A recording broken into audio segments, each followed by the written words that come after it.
Bem-vindos ao podcast desta noite. Hoje iremos tratar de um assunto muito importante que envolve a todos nós, como bênção ou como maldição. Referimos-nos especificamente às nossas amizades e os ambientes que frequentamos. É dito que ninguém pode viver isolado. É fato. Porém, também é bem certo que viver em ambientes negativos, densos e pesados, não ajuda em nada. Alguns nascem em ambientes assim por karma, outros por escolha própria. Diz o Salmo 1. Felizes são aqueles que não se deixam levar pelos conselhos dos maus, que não seguem o exemplo dos que não querem saber de Deus e que não se juntam com os que zombam de tudo o que é sagrado. Modernamente, com a tecnologia disponível, acabamos nos aproximando facilmente de pessoas e círculos de influência em todas as partes do mundo. Nem percebemos que tudo isso nos conecta não apenas pelos laços eletrônicos das redes sociais, mas também de forma bem mais invisível pelos laços energéticos e atômicos com todos e tudo aquilo que curtimos, compartilhamos e divulgamos.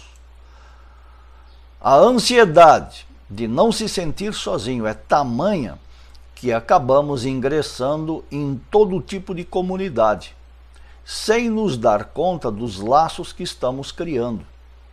Ao proceder assim, inconscientemente, tomamos partido e nos polarizamos.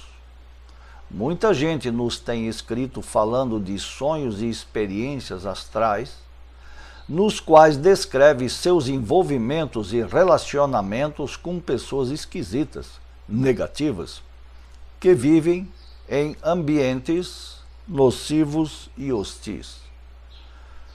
Não se dão conta que baixam aos infernos quando saem de seus corpos físicos. E aquilo que em nossa sociedade é visto como meras redes sociais, do lado de lá da vida, as redes são outras, muito vivas, presentes e atuantes. De nossa parte, só podemos alertar as poucas almas que ainda lutam pela salvação e pela iniciação acerca de todas essas realidades ameaçadoras. É com toda sinceridade e claridade que dizemos: cortem os vínculos que possuem por aí com tantas comunidades inúteis ou até mesmo prejudiciais. Sejam mais criteriosos e reflexivos na hora de decidir entrar em algum lugar, real ou virtual. Aliviem o peso e o número de leis sobre vossos ombros, portanto, não se sobrecarreguem de inutilidades e quinquilharias que por aí brilham com reflexos enganosos. Já nos advertia o mestre Samael em seus livros sobre a existência dos borboleteadores de escolas, os quais jamais conseguiriam nada em suas andanças pelas diferentes instituições e grupos. E ia além, dizendo categoricamente que devíamos nos tornar sérios e profundos em nosso trabalho e na disciplina esotérica. Mas aparentemente, se algo mudou nesses anos, foi para pior, porque seguimos nos servindo das mais variadas viandas e petiscos no buffet esotérico mundial. Sabemos que num primeiro momento a busca é necessária para ampliar nossa visão e nossos horizontes. Porém, num segundo momento, quando isso se torna um hábito arraigado, quando não nos decidimos por nada, quando nos viciamos em intelectualizar o esoterismo pop, então vira um tremendo obstáculo para qualquer avanço espiritual. Enquanto mais lugares, escolas ou instrutores estamos e ouvimos, mais superficial se torna nosso trabalho, mesmo que tenhamos a ilusão de que estamos indo cada vez melhor. Modernamente, essa imensa relação social nos torna vazios e superficiais, porque nos rouba energia, tempo e atenção, que deveriam ser dedicados à oração, à meditação e às práticas esotéricas de modo geral. Efetivamente, todos precisamos mudar, e mudar muito. Quão longe ainda estamos da profundidade requerida ou proposta pela autêntica gnose? E por isso mesmo, quem sabe, temos a necessidade psicológica de buscarmos ou estarmos também presentes em todo tipo de doutrinas, grupos, escolas e modismos. Ensina-nos o mestre Samael, baseado na mesma doutrina do Cristo, que não se pode guardar vinho novo em odres velhos, porque ou rebenta o odre ou contamina o vinho. A gnose, hoje, é a novíssima doutrina do mundo, porquanto foi trazida pelo último avatar de Vishnu. Sem dúvida, ainda não entendemos nem captamos o verdadeiro sentido da gnose, ou da sagrada doutrina do avatar de Aquário.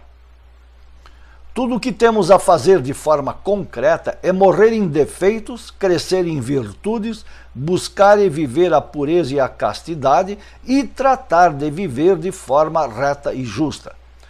Com isso, conquistaremos nossa individualidade e poderemos encarnar nosso ser. Muitos de nós caímos na tentação de estar ou de querer estar em todos os lugares ao mesmo tempo.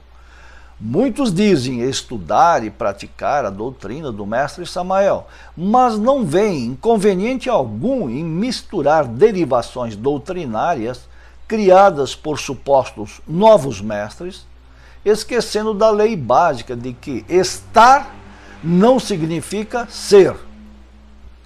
Evidentemente, cada um é livre para fazer o que bem quiser, mas aqueles que ainda preferem passar a vida a saltar de galho em galho, certamente estão perdidos e confusos, não creem em nada, não aceitam o novo, muito menos estão dispostos a vivenciar por si mesmos as realidades predicadas por uma nova mensagem. Nunca devemos esquecer que tudo o que fazemos aqui neste mundo à noite reflete-se no mundo astral. Se nossos pensamentos e sentimentos forem baixos e grosseiros, certamente à noite baixamos para os infernos astrais. Então, tudo aquilo que eram simples pensamentos aqui em nosso mundo tornam-se um pesadelo real e vívido fora do corpo físico. Se desde a antiguidade os sábios e os anciões se preocupavam em aconselhar os mais novos a evitarem as más influências e companhias, é porque desde então já se sabia sobre a íntima inter-relação energética e atômica que há entre todos os seres e criaturas. Daí então a famosa expressão popular: dize-me com quem andas e te direi quem és. Pois lobo anda com lobo, ovelha com ovelha. Decidir o que queremos ser é escolha pessoal. Mas é bom saber que aqueles que buscam uma nova, real evolução espiritual necessitam decidir-se a quem irá servir, luz ou trevas. Todos esses princípios de luz e de trevas estão dentro de nós. Depende unicamente de nós nos polarizarmos, ou com a luz ou com as trevas. Por algum motivo muito especial, o próprio Senhor Cristo dizia, segundo Mateus 12:30, quem não é comigo é contra mim, e quem comigo não ajunta, espalha. Em nosso trabalho espiritual, precisamos simplificar as coisas. Menos teoria, mais prática. Infelizmente, dentro da gnose, em pouco tempo já conseguimos transformar uma doutrina maravilhosa num amontoado de fantasias, princípios rígidos ou leis incompreensíveis, enquanto o mestre Samael e muitos outros mestres do passado sempre se dedicaram a passar um sistema prático de vida e não sistemas complexos que servem apenas para afiar e alimentar o intelecto. O conhecimento é dado e trazido ao mundo, mas cada qual o utiliza como quer. Não se tem e nem se pode ter o controle sobre isso. Cada qual é livre para escolher o que quer fazer. Ninguém é obrigado a acreditar em gnose, em Samael, em avatares, em coisa nenhuma. O que precisamos entender é que se alguém quer esse caminho iniciático, deve transformar-se num monge na sua própria casa, na empresa, no trabalho em que se encontra. Tem que encarnar esse princípio de fazer seu trabalho enquanto trabalha e toca a sua vida.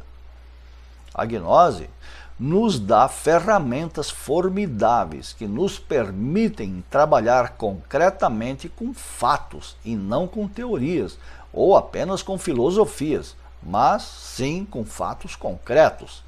Cada qual tem que achar a sua maneira de resolver isso, de sair da teoria para a prática.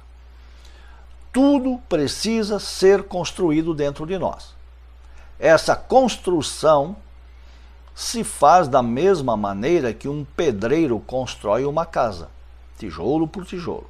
São horas e horas de meditação, todos os dias, sem falhar. Isso é um trabalho concreto, não uma fantasia. Fantasia é você se limitar a ler os livros. Isso é uma das maiores realidades dentro da gnose hoje. Limitar-se ao estudo intelectual. É preciso saber que carregar os livros de gnose nas costas não nos dará nenhuma iluminação. Enfim, para concluir, a chave está em concentrar esforços, não desperdiçar energias, trabalhar concretamente, diminuir e cortar leis e influências negativas em nossa vida, morrer em defeitos, crescer em virtudes e buscarmos a correta polarização com as vibrações luminosas. Até aqui nossas palavras desta noite. Voltaremos em 3 minutos para responder as perguntas e comentar os aspectos do tema de hoje que nos forem apresentadas durante esse intervalo. Muito obrigado. Paz inverencial.